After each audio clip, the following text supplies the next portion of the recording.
Selamat datang di channel Indah Kirana, channel tentang alur cerita anime Donghua. Yang suka dengan alur ceritanya, jangan lupa subscribe ya guys, biar gak ketinggalan alur cerita menarik selanjutnya. Tanpa banyak bicara lagi, mari dengarkan alur ceritanya. Semoga terhibur.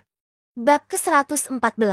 Waktu setengah bulan berlalu dengan tenang. Pertemuan besar alkemis akhirnya akan dimulai. Saat ini, ada ahli dari berbagai tempat berkumpul di kota liar kuno. Dalam beberapa hari saja, sudah ada lebih dari selusin pakar elit Bandizun yang secara pribadi telah tiba di kota liar kuno ini. Tujuan mereka sudah jelas dengan sendirinya. Mereka semua datang untuk menghadiri pertemuan besar alkemis. Dari sini, orang dapat mengatakan bahwa pertemuan besar alkemis kali ini benar-benar sangat kuat. Di usia parubaya, ia masih mempertahankan penampilannya seperti berusia awal 20-an karena kekuatan bandi miliknya. Pada saat ini, mata cerah Xiaoyan memandang ke arah tengah kota liar kuno. Setelah keluar dari penginapan, tempat itu adalah inti sebenarnya dari kota ini. Itu juga merupakan tempat berkumpulnya para ahli sejati. Pertemuan besar alkemis akan diadakan di sana. Haha, upacara pembukaan pertemuan besar alkemis akan diadakan beberapa hari lagi. Saya juga harus pergi dan melihatnya. Saya ingin tahu apakah akan ada alkemis tingkat band yang berpartisipasi.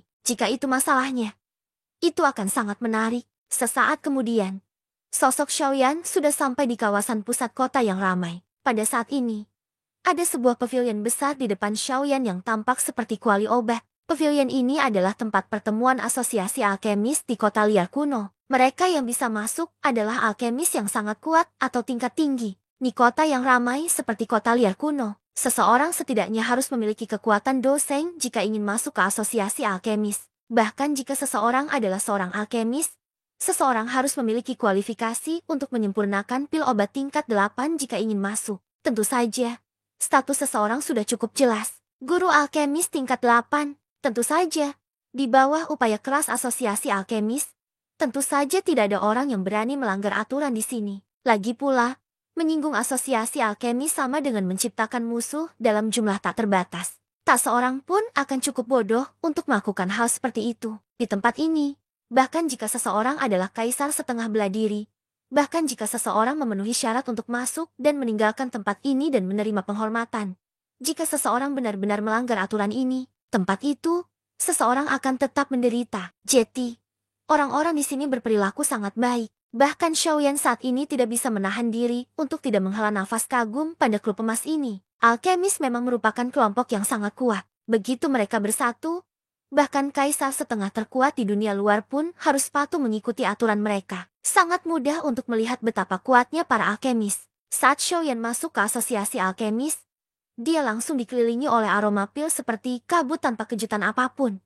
Namun, tempat ini jelas berbeda dengan miliknya. Wewangian pil ini telah mengalami pengenceran khusus, sehingga tampak harum tiada tara. Hal ini juga secara tidak sengaja menyebabkan suasana hati seseorang menjadi nyaman. Pintu masuk Xiaoyan juga menarik perhatian sebagian orang. Namun, mereka hanya melirik sekilas sebelum mengabaikan Xiaoyan. Ada banyak setengah kaisar dan alkemis yang masuk dan keluar dari tempat ini setiap hari. Bukannya tidak ada guru alkemis muda. Bagi mereka, ini sudah menjadi pemandangan umum, dan mereka tidak perlu memperhatikannya. Sehubungan dengan ini, Xiaoyan juga mencari kedamaian dan ketenangan. Dia datang ke sini hanya untuk memahami berbagai tingkat alkemis di benua Yuanwu. Dia sudah berada di sini cukup lama, tapi dia belum belajar apapun tentang alkemis. Sebagai seorang alkemis, Xiaoyan merasa sedikit malu di dalam hatinya. Saat dia hendak mengangkat kakinya dan berjalan menuju interior, sesosok tubuh berjalan menuju Xiaoyan. Orang ini adalah ahli setengah kaisar bintang 3 yang bertukar pukulan dengan Xiaoyan beberapa hari yang lalu. Senyuman terlihat di wajah Xiaoyan ketika dia melihat orang ini.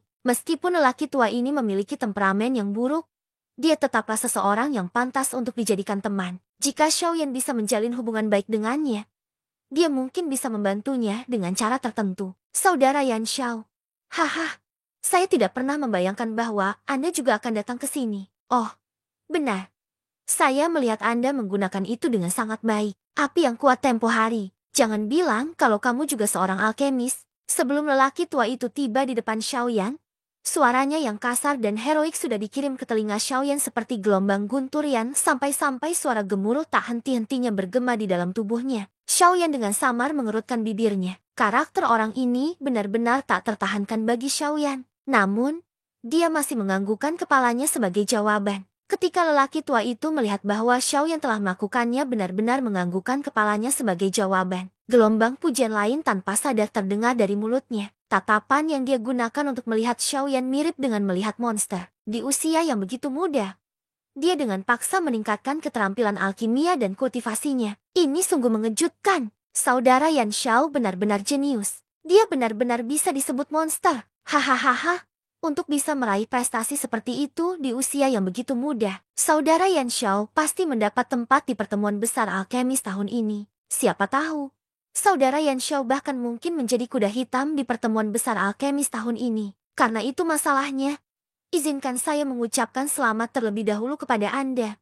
Hahaha. Xiaoyan dengan lembut mengangkat matanya dan tersenyum tanpa komitmen. Dia tidak berkata apa-apa. Aku heran mengapa Saudara Yan Xiao ada di sini saat ini. Qin tua, aku bisa menemanimu sebentar. Aku juga kenal beberapa orang di sini dan aku akan membantumu mengenal mereka. Hehe, budidaya orang-orang tua di sini hanya biasa-biasa saja. Namun, dengan keterampilan alkimia mereka mengudara sepanjang hari. Itu membuat orang merasa tidak nyaman hanya dengan melihat mereka waktunya tiba. Xiaoyan tersenyum. Dia tahu hal semacam ini bahkan tanpa pengingat Qin Zhong. Dia secara alami menyadari keeksentrikan para alkemis emosinya yang berapi-api. Kemungkinan besar tidak ada seorang pun yang bisa bergaul dengannya. Saudara Qin Zhong, ayo pergi. Saya sudah lama tidak mengikuti tes lencana alkemis. Hari ini, saya juga akan pergi dan melihatnya. Akan lebih mudah di masa depan jika saya mengambil rencananya terlebih dahulu. Qin Zhong sekali lagi tersenyum ketika mendengar ini. Sosoknya bergerak dan dia memimpin di depan Xiaoyan. Dengan keakraban Qin Zhong dengan asosiasi alkemis, Xiaoyan secara alami menghemat banyak waktu. Setelah beberapa saat, mereka berdua tiba di sebuah aula besar. Ketika mereka tiba di tempat ini, lingkungan yang awalnya agak luas dikelilingi oleh kerumunan orang. Tujuan orang-orang ini sama dengan Xiaoyan. Mereka datang untuk menguji kekuatan spiritual mereka untuk mendapatkan kualifikasi alkemis tingkat tinggi. Ada cukup banyak orang di sini. Sayangnya mereka semua adalah anak-anak kecil dan tidak bisa disebutkan di depan umum. Aku ingin tahu peringkat alkemis apa yang ingin diambil Saudara Yan Xiao dalam tes ini. Mungkin aku bisa membantu. Xiaoyan tersenyum saat mendengar ini. Kemanapun seseorang pergi, memiliki kekuatan itu berguna. Akan selalu ada orang yang memikirkan cara untuk memberimu perlakuan khusus. Setelah merenung sejenak di dalam hatinya, Xiaoyan mau tidak mau membuka mulutnya dan bertanya, Saudara Qin Zhong, tahukah Anda apa pangkat tertinggi dari alkemis di sini? Meskipun suara Xiaoyan tidak keras, orang-orang yang hadir tidak lemah. Yang terlemah di antara mereka adalah seorang alkemis peringkat 8. Kata-kata Xiaoyan secara alami terdengar di telinga semua orang yang hadir. Bahkan tetua yang bertanggung jawab atas tes tidak bisa tidak mengalihkan pandangannya ke arah Xiaoyan saat ini. Ekspresi Qin Zhong terkejut ketika dia mendengar kata-kata ini. Dia tidak pernah menyangka Xiaoyan akan mengatakan kata-kata seperti itu di depan semua orang. Dia baru saja akan membuka mulutnya ketika penatua yang bertanggung jawab atas tes itu mengambil langkah maju dan membuka mulutnya untuk berbicara sambil tersenyum. Kualifikasi tertinggi di sini adalah mencapai alkemis peringkat tinggi peringkat 9. Saya ingin tahu apakah Anda memiliki kepercayaan diri untuk mengambilnya sekaligus. Xiaoyan sedikit mengernyit saat mendengar ini. Dia menghela nafas dan menggelengkan kepalanya. Dia bergumam pada dirinya sendiri dengan suara rendah. Peringkat tinggi ke-9. Masih terlalu rendah, meskipun suara ini sangat lembut sehingga hampir tidak terdengar. Di bawah pendengaran yang menakutkan dari Qin Zhong, seorang ahli setengah kaisar, dan tetua yang bertanggung jawab atas tes tersebut, suara itu masih terdengar oleh mereka. Alkemis peringkat tinggi peringkat 9 terlalu rendah. Mungkinkah Xiaoyan ini ingin mengikuti tes untuk mendapatkan peringkat yang lebih tinggi? Bersambung ke bab selanjutnya.